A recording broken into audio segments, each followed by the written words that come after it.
My name is Julia. I am 54 years old, and I thought I knew what it meant to watch your only child get married. I raised my son David alone, working 3 nursing shifts to give him everything. Today was supposed to be the proudest day of my life, his wedding day. But I never imagined what would happen when I reached for that chair. I never imagined that one moment would expose a truth buried for 28 years. Before I tell you what happened next, let me know where you are watching from around the world. Hit that like button and subscribe to hear more stories like this, because what Amanda did in front of 200 guests would expose a truth that changed everything for everyone in that room. I need to tell you how I got here. How a woman who once saved lives ended up on the floor of a luxury ballroom humiliated in front of strangers. David is my world. He has been since the day his father walked out when he was 3 years old. I remember that morning clearly. I came home from my night shift at the hospital still in my scrubs and found a note on the kitchen table. 8 words. I am not cut out for this life. No explanation. No goodbye to his son. Just gone. I was 26 years old alone with a toddler living in a 1-bedroom apartment in Queens. The rent was $700 a month, which might as well have been $7,000. I worked as a registered nurse at Mount Sinai Hospital, but one income was not enough. So I picked up extra shifts. I worked days at the hospital, then nights at a clinic in the Bronx. On weekends, I did private nursing for elderly patients who needed home care. There were years when I barely slept. I would come home at 7 in the morning, wake David up, make him breakfast, drop him at daycare, sleep for 3 hours, pick him up, make dinner, help with homework, put him to bed, then leave for my night shift at 10. I did this for years. I ate cereal for dinner to save money. I wore the same 3 pairs of scrubs until they had holes. I cut my own hair in the bathroom mirror. But David never went without. He had new shoes when he needed them. He had birthday parties. He had a computer for school. He had everything I could give him. And he was brilliant. Straight-A student, captain of the debate team. He got a full scholarship to Harvard Business School. Full scholarship. I cried for an hour when that letter came. All those years of sacrifice, all those nights I fell asleep standing up, it was worth it. Now David works at a prestigious financial firm in Manhattan. He wears suits that cost more than my monthly rent. He lives in a high-rise apartment with a view of Central Park. He made it. We made it. 6 months ago, David brought Amanda home to meet me. I was so excited. I cleaned my apartment for hours. I cooked lasagna, David's favorite since he was a kid. I bought fresh flowers for the table. I wanted everything to be perfect. Amanda arrived wearing a white cashmere coat that probably cost more than my car. She was beautiful. 26 years old, tall blonde with the kind of confidence that comes from never worrying about money. She grew up on the Upper East Side. Her father owns a private equity firm. Her mother sits on the boards of 3 museums. I should have seen the signs that first night, but I was too happy, too hopeful. Amanda walked into my apartment, and I watched her eyes scan the room. The worn couch I bought secondhand 15 years ago. The kitchen table with the wobbly leg I kept meaning to fix. The refrigerator covered in David's old-school photos and drawings. Her expression did not change, but something in her eyes did. A flicker of judgment, of distaste. I had made a whole meal. Lasagna garlic bread, salad, tiramisu for dessert. I put it all on the table and invited them to sit. Amanda looked at the food and said, "I am on a cleanse." She did not even touch it, not one bite. She drank water from a bottle she brought in her designer purse. I tried to make conversation. I asked about her work. She is an art consultant, whatever that means. She said I help wealthy clients acquire pieces for their collections. Then she took out her phone and started scrolling. I told her about my job, about working in the emergency room, about the patients I help every day. She looked up from her phone long enough to say, "How nice," then went back to scrolling. David did not notice. Or maybe he did not want to notice. He kept trying to fill the silences, talking too fast, laughing too loud. He was nervous. I thought Amanda was just shy, that she needed time to warm up to me. I was wrong. Over the next few months, as they planned the wedding, I was shut out of everything. Every decision was made by Amanda and her mother, Patricia. I was not consulted about the venue, not asked about the flowers, not included in choosing the menu. I tried to help. I really did. I suggested a few ideas, thinking maybe they would appreciate the input. Patricia looked at me like I had suggested serving hot dogs at a state dinner. She said, "I do not think you understand our aesthetic, Julia. We have a vision." I offered to help with the invitations. Amanda said, "We have a wedding planner for that." Her tone made it clear I was overstepping. I asked if I could see Amanda's dress before the wedding. Just a peek. I am the groom's mother, after all. Patricia said, "We want it to be a surprise for everyone." Translation, "You are not family enough to see it." Every time I tried to be involved, I was politely but firmly pushed away. I started to feel like a stranger at my own son's wedding. But David kept reassuring me. "Mom, they are just stressed. Wedding planning is crazy. After the wedding, everything will be fine. Amanda will relax. You will get to know each other better." I believed him because I wanted to. Because I needed to think that the woman my son loved would eventually love me too. The wedding was set for the Plaza Hotel.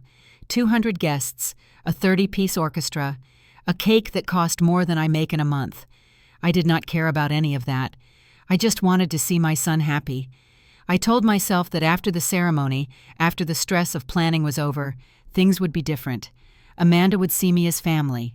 We would bond. I held on to that hope like a life raft. I had no idea that hope was about to sink. The morning of the wedding, I woke up at 5:30. I could not sleep. I was too excited and too nervous. I put on the dress I had bought at Macy's during a clearance sale. Navy blue, simple, appropriate. I did my makeup carefully. I wanted to look nice for David. I arrived at the plaza at 8 in the morning.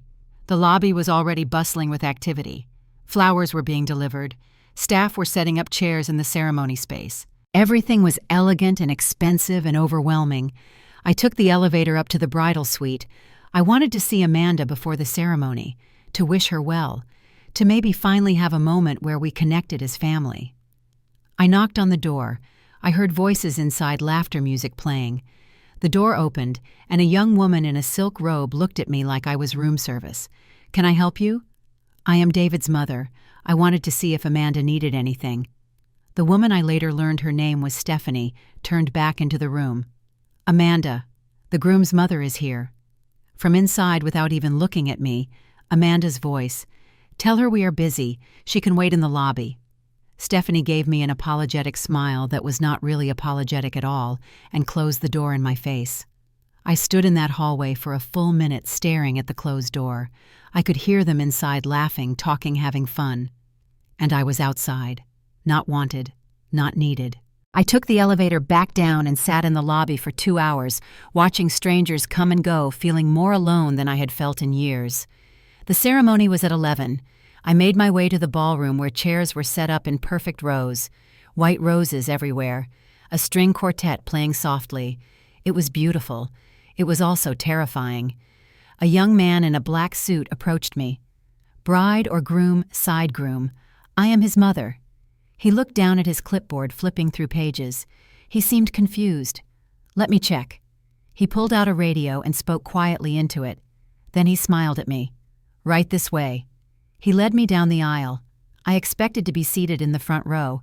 That is where the groom's mother sits. But we walked past the first row, past the second, past the third. We kept walking. 4th row, 5th, 6th, 7th. He stopped at the 7th row and gestured to a seat on the end. "Here you go." I looked up at him. "Is this right?" He checked his clipboard again. "Yes, ma'am." Julia Harper Row, 7-seat 12. I sat down. Around me were people I did not know. Later I would learn they were distant colleagues of David, people he barely spoke to. One man next to me smelled like cigar smoke. The woman in front of me kept checking her phone. I looked up at the front row. Patricia sat there, elegant in a pale pink suit. Next to her was an empty seat reserved for Richard, who had not arrived yet. He was flying in from Singapore, some business emergency. The ceremony began. David walked down the aisle, and my heart felt like it might burst. He looked so handsome in his tuxedo, so grown up. This was the little boy I used to read bedtime stories to, the teenager I helped with calculus homework, the young man who called me every Sunday from college, even when he was busy. Amanda appeared at the back of the ballroom in a dress that probably cost more than my car. She was stunning. The guests gasped. She walked down the aisle alone. Her father was not there yet, so Patricia had arranged for her to walk solo. "I am an independent woman," Amanda had told the wedding planner. David and Amanda stood at the altar. The officiant began. I tried to catch David's eye, but he was looking only at Amanda. He did not even glance at the seats, did not look for me. He had no idea I was sitting in the 7th row because Amanda had not told him how she arranged the seating. The vows were beautiful. David promised to love and cherish Amanda forever. Amanda promised the same. She talked about family, about how lucky she was to be joining such a wonderful family. But when she said family, she gestured only to her mother, not to me. When the officiant said, "I now pronounce you husband and wife," everyone stood and applauded. I clapped so hard my hands hurt. I was crying, but I was smiling too. My son was married. Whatever else happened, I had this moment. David and Amanda walked back down the aisle together, beaming. They walked right past me. David did not see me. He was looking ahead, waving to friends in the front rows. The ceremony ended, and guests began moving to another ballroom for the reception. I followed the crowd, trying to feel excited instead of sad. The reception ballroom was even more stunning than the ceremony space. Crystal chandeliers, gold accents everywhere, tables set with fine china and more roses. A band was setting up on a stage. Everything sparkled. I looked for the seating chart. It was displayed on a large board near the entrance, elegant calligraphy on cream paper. I scanned the names. Table 1, head table. David, Amanda, Patricia, maid of honor, best man. Table 2, Amanda's extended family. Table 3, Amanda's friends from college. Table 4, David's friends from work. I kept scanning. Table 5, Table 6, Table 7. Nothing. Table 8, Table 9, 10, 11, 12, 13, 14, 15, 16, 17. Finally, at Table 18, there it was, Julia Harper. Table 18, the very last table. I walked across the ballroom, past the dance floor, past the band, past all the beautifully decorated tables, all the way to the back corner near the kitchen door. Table 18 was partially hidden by a large column. You could barely see the head table from here. I sat down. The other people at the table were strangers. An elderly couple I had never met. A teenage boy in an ill-fitting suit who looked bored. 2 middle-aged women who turned out to be distant cousins of David from his father's side cousins he had not seen in 15 years. One of the women, her name was Margaret, looked at me kindly. "How do you know the happy couple I am David's mother?" Her eyes widened. "Oh my, I thought you would be up at the head table." I forced a smile. They needed room for the bridal party. Margaret did not say anything else, but I saw pity in her eyes. That was somehow worse than the seating arrangement itself. Dinner was served. Filet mignon and lobster tail, the servers announced. But Table 18 was served last. By the time the food reached us, it was lukewarm. The butter on the lobster had congealed. I pushed food around my plate but could not eat. My stomach was in knots. I watched the head table. David and Amanda were laughing with the bridal party. Patricia stood up and gave a toast about how proud she was of her daughter, how David was so lucky to be joining their family. Not a single word about me, not a mention of the groom's side. The best man gave a toast about David, about their college days, about what a great friend he was. Nothing about where he came from, nothing about how he got there. I sat at Table 18 invisible while everyone celebrated. Then David stood up from the head table. He was going to make his rounds greeting guests at each table. My heart lifted. Finally, he would come see me. We would have a moment together. I watched him move through the room. He stopped at Table 2, hugging Amanda's relatives. Table 3, laughing with her friends. Table 4, doing a complicated handshake with his college roommate. Table 5, Table 6. He worked his way through the room methodically, spending several minutes at each table. Finally, he reached Table 18. I stood up quickly, stepping away from my chair, ready to embrace him. David walked up with a distracted smile. "Hey, Mom, you doing okay back here?" "Yes, sweetie. Everything is beautiful. You look so happy." "Thanks. Yeah, it has been an amazing day." He glanced back at the head table where Amanda was waving at him. "Sorry we could not fit you at the main table. Amanda's family is huge, you know, and we had to make room for the bridal party. You understand, right?" "Of course, I understand." He leaned in and kissed my cheek quickly. I gotta get back. We are cutting the cake soon. Love you, Mom." Then he was gone already, walking back toward Amanda. The entire conversation had lasted maybe 30 seconds. Maybe. I sat back down. Margaret reached over and patted my hand. She did not say anything. She did not need to. I felt like my heart was breaking in slow motion. This was my son's wedding, and I was nothing more than an obligation to be checked off a list. Greet guests. Check. Say hello to Mother. Check. I stood up from table 18. I could not sit there anymore. I needed to move, to do something. The cake cutting was about to happen. David and Amanda would stand at the front of the room with this elaborate 5-tier cake, and everyone would gather around to watch and take photos. I wanted to see it up close. I wanted to be near my son for this moment. Was that too much to ask? I walked toward the front of the ballroom, staying along the side wall, trying not to draw attention to myself. Guests were already congregating near the cake table. The photographer was setting up. The videographer was adjusting his camera. I saw a few empty chairs in the second row close to where David and Amanda would stand. I thought just for a few minutes, just to watch the cake cutting up close. Then I will go back to table 18. No one will mind. I approached one of the empty chairs. It was a simple gold Chiavari chair like all the others. I reached for the back of it, steadying myself as I prepared to sit down. I was halfway into a sitting position, my weight shifting onto the chair when I felt it jerk backward. The movement was sudden and violent. 1 second the chair was there, the next it was gone. My body had already committed to sitting. There was no way to catch myself. I fell straight down. My knees hit the marble floor first. The impact shot pain up my legs. Then my body tilted sideways and my shoulders slammed into the ground. My purse flew out of my hands. The contents scattered across the floor. Lipstick, wallet, tissues, my reading glasses, keys. Everything spilled out in front of 200 people.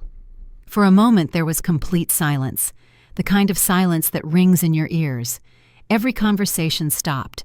The clinking of glasses ceased. Even the band seemed to pause between notes.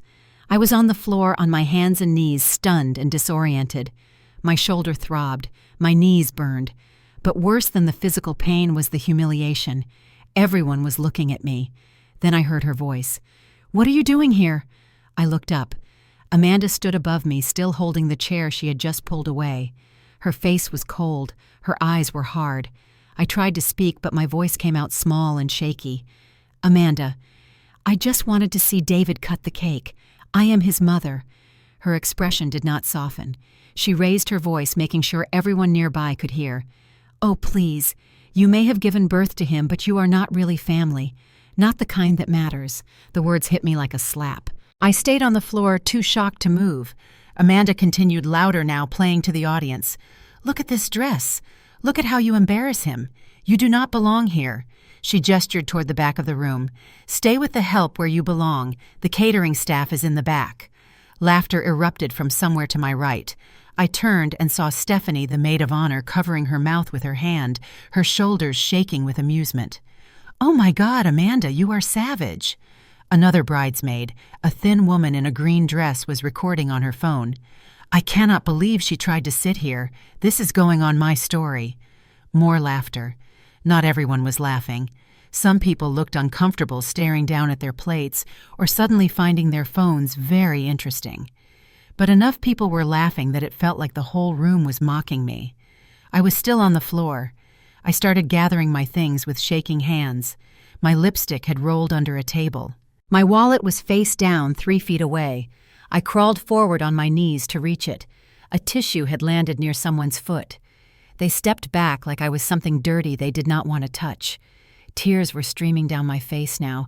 I could not stop them. I grabbed my reading glasses, one lens cracked from the fall. I shoved everything back into my purse, not caring about organization, just wanting to collect myself and disappear. No one helped me.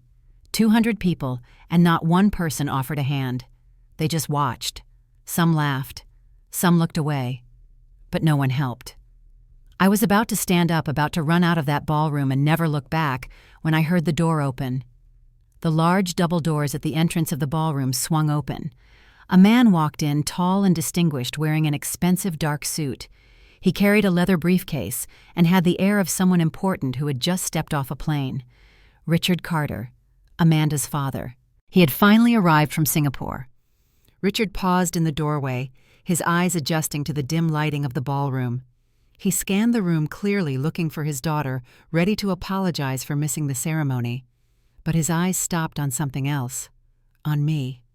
On the woman kneeling on the floor, surrounded by scattered belongings, tears running down her face. Richard's expression changed. His professional smile faded. He squinted, taking a step closer like he could not believe what he was seeing. Then he froze. His face went pale. His briefcase slipped from his hand and hit the floor with a thud that echoed through the silent room. He walked toward me quickly, almost running. His voice when he spoke was barely a whisper. "Ma'am, Julia Harper. Is that you?" I looked up at this stranger, confused and humiliated, not understanding why he was talking to me. "I do not know you." But Richard was already kneeling down beside me. Right there on the marble floor, this CEO in his $1,000 suit got on his knees. "Oh my God, it really is you." He took my hands in his, and I saw that his eyes were filling with tears. He looked at my face like he was seeing a ghost. "After all these years, I have been looking for you. Daddy." Amanda's voice cut through the moment. "What are you doing?" Richard did not answer her. He helped me to my feet gently, still holding my hands like he was afraid I would disappear if he let go. The entire ballroom was watching now. The confusion was palpable. Who was this woman that Richard Carter was treating like royalty? Richard turned to face the crowd. His voice was strong but shaking with emotion. "Do you all know who this woman is?" Silence. Everyone waited. Richard took a breath. 28 years ago, my wife Patricia and I were in a terrible car accident. Our car flipped on the highway, multiple times. It caught fire. Patricia was 8 months pregnant with Amanda. I heard gasps around the room. Patricia stood up from the head table, her hand over her mouth. Richard continued. "We were trapped in the car. The doors were jammed. The fire was spreading. I was barely conscious. Patricia was bleeding, going into shock. We were going to die, both of us, and our unborn daughter." He turned to look at me, tears now openly streaming down his face. This woman, Julia Harper, was driving home from her night shift at the hospital. She was 26 years old. She saw the accident. She saw the fire. And she did not drive past. She stopped. The room was completely silent now. You could have heard a pin drop. Julia ran to our car. The fire was growing. The gas tank could have exploded any second. But she did not care. She pulled open my door first. She dragged me out. I told her to leave me to save my wife. She told me to shut up. A few people laughed nervously at that, but Richard was not smiling. Then she went back into the smoke, back toward the flames. She pulled Patricia out of that car while it was burning. Patricia was unconscious. Julia performed CPR right there on the side of the highway. She kept our baby alive. She kept Amanda alive. Patricia had both hands pressed to her face, now sobbing. "Oh my God." Richard's voice broke. The ambulance came. The police came. In all the chaos, Julia disappeared. I was in the hospital for 2 weeks. When I finally recovered enough to ask about her, to try to find her, to thank her, she was gone. The police report only had her first name, no address, no contact information. I hired investigators. They found nothing. I have spent 28 years wondering what happened to the woman who saved my family. He turned back to me, his hands still holding mine.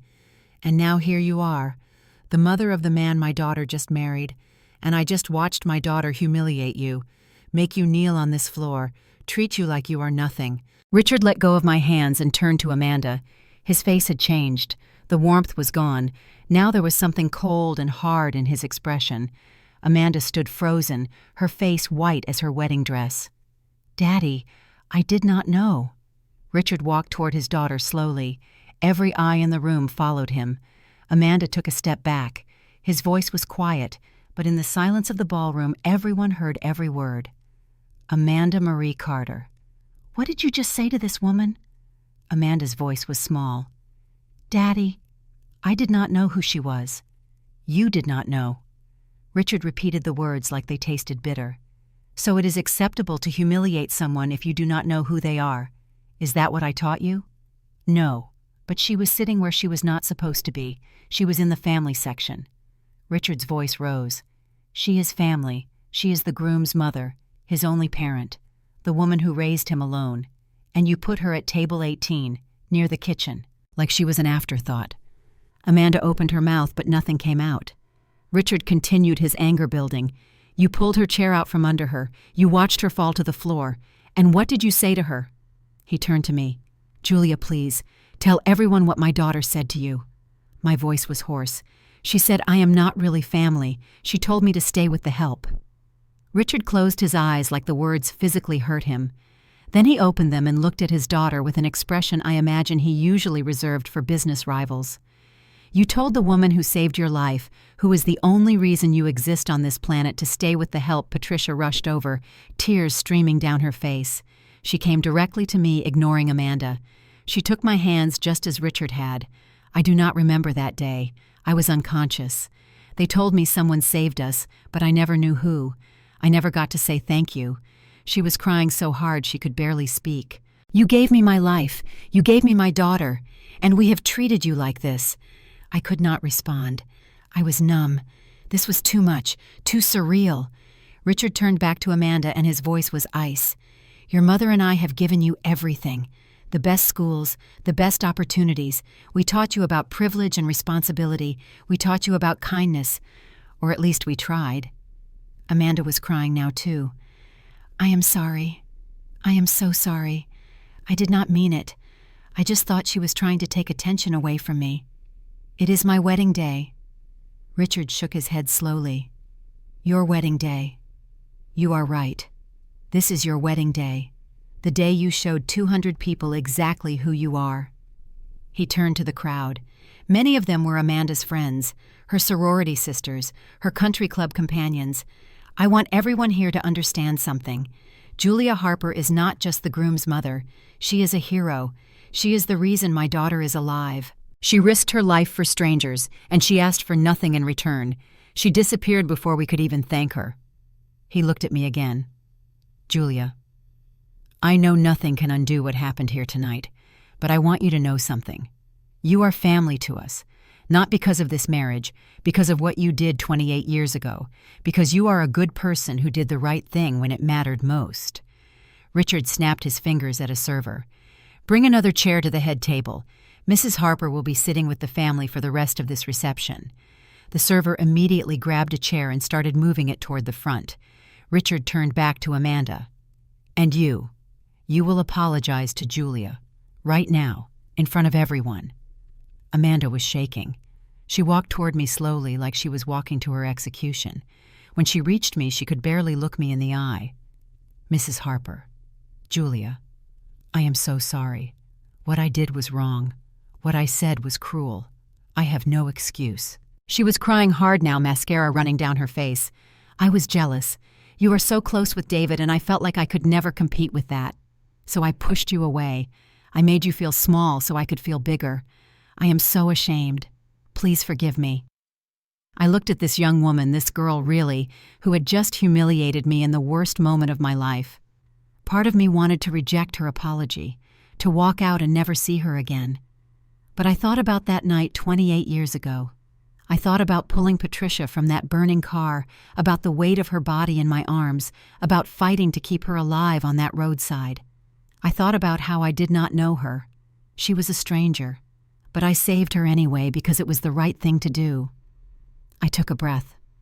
I accept your apology, Amanda, but you need to understand something. Kindness is not about who deserves it. It is about who you are when no one is watching, when you think no one important is watching. Amanda nodded, still crying. Then I heard another voice. David. He had been standing off to the side, pale and silent, watching this all unfold. Mom. His voice cracked. He pushed through the crowd and came to me. I did not know. I did not see what happened. I did not know she put you at table 18. I did not know any of this. I know, honey. No, you do not understand. He was crying now too, this strong young man I had raised. I should have known. I should have paid attention. I was so caught up in everything, in the planning and the stress and trying to make everyone happy. I did not protect you. He turned to Amanda, and his expression was something I had never seen before. Disappointment. Deep disappointment. How could you do this? This is my mother. She gave up everything for me. Everything. And you treated her like garbage." Amanda sobbed harder. "I know. I am so sorry." David shook his head. "We need to talk. Seriously talk. About what kind of people we are. About what kind of marriage this is going to be." He looked at me. "Because I will not be part of something where my mother is not respected." David took my hand. "I am so sorry, Mom. I love you. You know that, right?" "I know." I hugged him tight. This boy I had raised, this man he had become. "I know." Richard cleared his throat. "The reception will continue. Julia will sit with us at the head table. And I think we all need to remember something tonight. We all need to remember what really matters." I sat at the head table for the rest of the reception. It felt surreal. An hour ago I had been on the floor humiliated. Now I was next to Patricia, who could not stop apologizing and thanking me. Richard sat on my other side, telling me stories about Amanda growing up, about how they had talked about the mysterious woman who saved them, how they had made donations to emergency responder funds in my honor, even though they did not know my name. The rest of the reception passed in a blur. People came up to me to introduce themselves, to shake my hand, to thank me for what I did all those years ago. Amanda's friends, the same ones who had laughed at me now, could not look me in the eye. The cake was cut. David and Amanda fed each other bites while photographers snapped pictures. But the joy seemed forced now. The magic of the day had been broken. When the dancing started, David came and asked me for a dance. We swayed to a slow song, and he apologized over and over. I told him it was okay, but we both knew something had changed. The reception ended at 11. I rode home in a car Richard had arranged for me. My own car was still in the parking garage, but he insisted. "Please, it is the least I can do." When I got home to my small apartment in Queens, I took off the navy blue dress and sat on my couch in the dark. I thought about everything that had happened, about Amanda's cruelty, about Richard's revelation, about how one moment from 28 years ago had come back and changed everything. The next few days were strange. Patricia called me every morning. She wanted to take me to lunch, to talk, to get to know me. Richard sent flowers and a card thanking me again. Amanda sent a long letter, handwritten, apologizing and explaining that she was in therapy now, working on her issues with insecurity and jealousy. David came to visit 3 times that first week. He brought groceries. He fixed the wobbly leg on my kitchen table that I had been meaning to fix for years. He sat with me and we talked about everything, about his childhood, about Amanda, about the wedding. I forgave Amanda. I really did. She was young and spoiled and used to getting everything she wanted. She had never been told no. She had never faced real consequences. What happened at the wedding was her wake-up call, and I hoped she would learn from it. But forgiveness did not mean I forgot. I could not forget the feeling of hitting that marble floor, the sound of laughter, the knowledge that for those few minutes I was less than nothing in a room full of people. It took time, but I started to heal. Not because of Amanda's apologies, or Patricia's gratitude, or Richard's gifts. I healed because I realized something important. I had spent so long accepting crumbs, accepting being put in the corner, accepting being overlooked. I had told myself it was what mothers do. We sacrifice, we step back, we let others shine. But there is a difference between sacrifice and self-erasure. There is a difference between being humble and being humiliated. I started going to therapy. At 54 years old, for the first time in my life, I sat across from a counselor and talked about myself, about my fears, about my need to be accepted, about how I had let people treat me poorly because I was afraid of being alone. My therapist asked me once, "When you pulled Patricia from that burning car, did you think about whether she deserved to be saved?" "No. I just did it." "Why?" "Because it was the right thing to do. Because she was a human being who needed help." My therapist smiled. "And you are also a human being who needs help sometimes, who deserves respect, who deserves to be treated with dignity, not because you saved someone's life, just because you are you." That hit me hard. I cried for an hour in her office. I went back to work at the hospital. My patients needed me. I loved my work. I loved helping people. But now, I also started helping myself. I took a painting class, something I had always wanted to do but never had time for. I joined a book club. I made new friends, women my age who had also raised children alone who understood. David and Amanda's marriage continued. They are still together a year later. Amanda has changed, or at least she is trying to. She invites me to dinner once a month. She asks about my life. She listens. It is awkward sometimes, but it is progress. I do not hate her. I cannot. Hating her would mean giving her power over my peace, and I have fought too hard for that peace to give it away. Richard and Patricia have become friends, real friends. They invited me to join the board of a charity they run that provides support to emergency responders. I accepted. It feels good to use my experience to help others. But the most important change has been inside me. I stopped apologizing for taking up space. I stopped making myself smaller so others could feel bigger. I stopped accepting less than I deserved. They say time heals all wounds. I am not sure that is true. Some wounds leave scars, but time does teach us something more valuable than healing. It teaches us who we really are when nobody is watching. It teaches us what we are made of when everything is stripped away. I pulled Patricia from that fire 28 years ago because it was the right thing to do.